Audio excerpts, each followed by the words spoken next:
Welcome to another video about wine cocktails. This is part of a series all about drinks that you can make using wine. And today we got a really good one.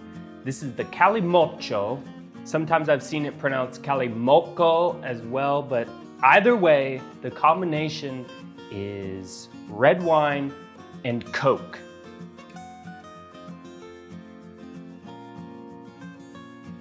So this one, I gotta be honest, right out of the gate here, not sounding very good. Red wine and Coke doesn't really sound like a very good combination. This drink originated in Spain.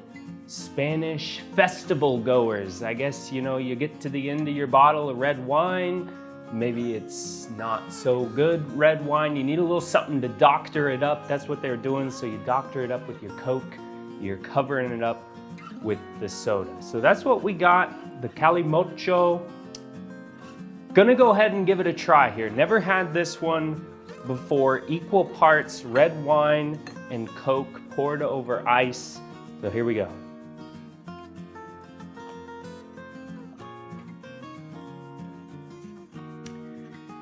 So really not bad.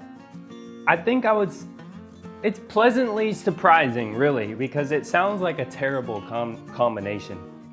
But so this Spanish wine here, it's aged in wood barrels, and combined with the Coke, you get some of the red fruity flavors, kind of like cherry, and then because of the wood, you're getting kind of the spiciness, maybe some vanilla, and all of those flavors actually do go well with the Coke.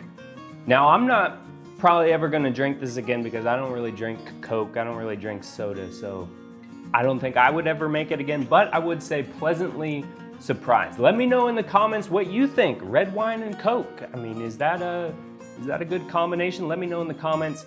Give me a thumbs up if you enjoyed this video, and I will see you in the next one, but for now, cheers.